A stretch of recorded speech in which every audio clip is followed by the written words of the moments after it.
প্রিয় ছাত্রছাত্রীরা, আজকে আমি নিয়ে এসেছি Bardhaman university BA third semester ইতিহাস মেজরের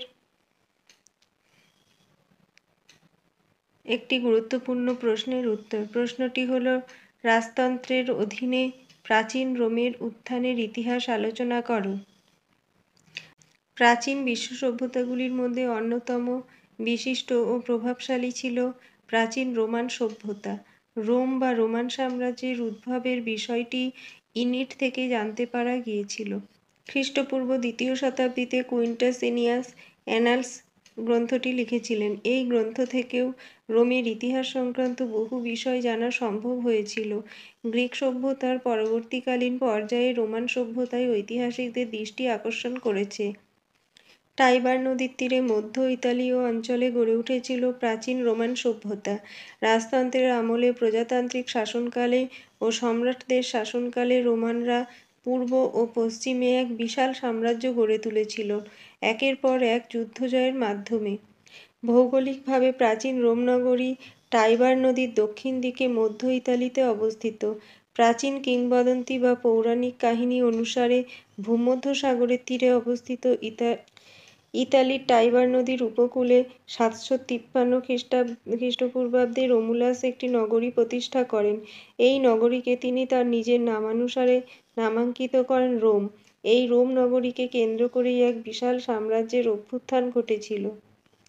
প্রাচীন রোমের উত্থানের পিছনে তৎকালীন রোম নগরীর ভূমিকা ছিল খুবই গুরুত্বপূর্ণ। রোম নগরীর অবস্থান বিভিন্ন দিক থেকে সাম্রাজ্য বিস্তার তথা শক্তিশালী রাষ্ট্র হিসাবে গড়ে ওঠার পেছনে সুবিধাজনক ছিল। রোম নগরীর চারপাশে উর্বর শস্যক্ষেত্র ছিল, ফলে রোম নগরী খাদ্যে স্বয়ংসম্পূর্ণ ছিল। ফলে রোমের মানুষের মধ্যে বিরোধের সম্ভাবনা দেখা যায়নি। রোমবাসীরা পার্শ্ববর্তী আরও ছোট ছোট কিছু শহর দর্শন করে তাদের কিছু সংখ্যক অধিবাসী রোমে চালান করে দিয়েছিল। এইভাবে রোমের জনসংখ্যা বেড়ে উঠেছিল। রোমের আদি মানুষরা ছিল ল্যাটিন উপজাতি থেকে আসা। এরা এসেছিল ল্যাটিয়াম সমভূমি থেকে।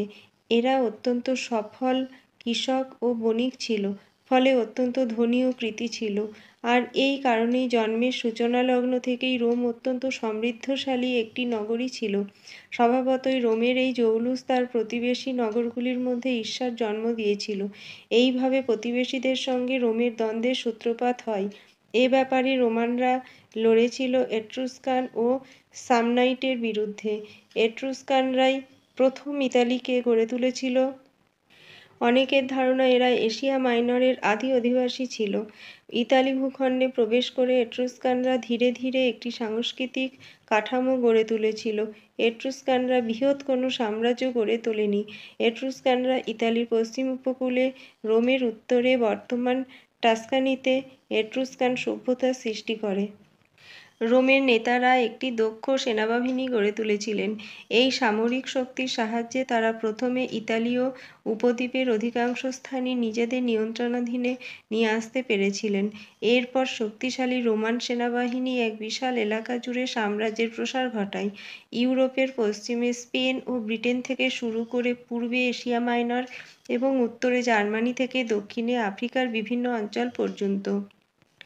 ভূমধ্যসাগরের সীমানায় যত ভূভাগ আছে এবং ভূমধ্যসাগর ছাড়িয়ে অসংখ্য অঞ্চল একটিমাত্র সাম্রাজ্যের অধীনে ছিল।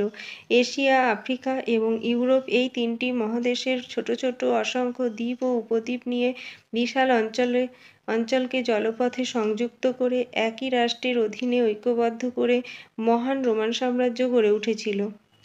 অসংখ্য অঞ্চল একটিমাত্র সাম্রাজ্যের অধীনে শান্তি, আইনশৃঙ্খলা ও সমৃদ্ধির সুযোগ সুবিধা ভোগ করেছিল। এই সুবিশাল ও বৈচিত্র্যময় সাম্রাজ্যে নানা জাতির মানুষ, ভাষা ও ঐতিহ্য বিরাজ করত। রোমান সাম্রাজ্য ছিল পৃথিবীর ইতিহাসের সর্ববৃহৎ ও দীর্ঘস্থায়ী সাম্রাজ্য। রোমান সভ্যতা গড়ে ওঠার পেছনে রোম তথা ইতালির ভৌগোলিক অবস্থার প্রভাব বিশেষ ভূমিকা পালন করেছিল। ইতালি যেহেতু ভূমধ্যসাগরীয় অঞ্চলের একটি দেশ, সেহেতু ভূমধ্যসাগরীয় জলবায়ু ও পরিবেশ ছিল তার মুখ্য বৈশিষ্ট্য। ভূমধ্যসাগর হল প্রাচ্য ও পাশ্চাত্য সংস্কৃতির মিলনস্থল। ইউরোপীয় ভূখণ্ডে অবস্থিত ইতালির দক্ষিণে ভূমধ্যসাগর থেকে উত্তরে গগনচুম্বী আল্পস পর্বত পর্যন্ত বিস্তৃত ছিল। আল্পসের পার্বত্য অঞ্চলের সমতল উপত্যকাগুলিতে প্রচুর উর্বর কৃষি উপযোগী জমি থাকায় সেগুলি রোমান সভ্যতার সার্বিক বিকাশের পথ প্রস্তুত করেছে। আল্পসের গিরিপথ পেরিয়ে রাইন এবং রোন নদী অতিক্রম করে অনেক বিদেশী বহুবার ইতালি আক্রমণ করেছে। এর ফলে রোমানরা এই বিভিন্ন সংস্কৃতির সংস্পর্শে এসে আরও সমৃদ্ধ হয়েছে। রোমের প্রতিষ্ঠাতা ছিলেন রাজা রোমুলাস। তিনি 753 খ্রিস্টপূর্বাব্দে রোমান সাম্রাজ্যের প্রতিষ্ঠা করেন এবং 715 খ্রিস্টপূর্বাব্দে তার রাজত্বের অবসান ঘটে। তারপর নুম্পা, পম্পিলাস, টুল্লাস হস্টিলাস, আঙ্কাস, মার্কুইস, সার্ভিয়াস টিউলিয়াস এবং টারকুইনাস সুপারবাস ধারাবাহিকভাবে 509 খ্রিস্টপূর্বাব্দ পর্যন্ত রাজত্ব করেছিলেন। এই সমস্ত রাজাদের মাধ্যমে রোমে বিশাল সেনাবাহিনী গড়ে ওঠে এবং ধারাবাহিক যুদ্ধের দ্বারা বিভিন্ন ল্যাটিন নগরী জয় করে রোমান সাম্রাজ্যের বিস্তার ঘটান।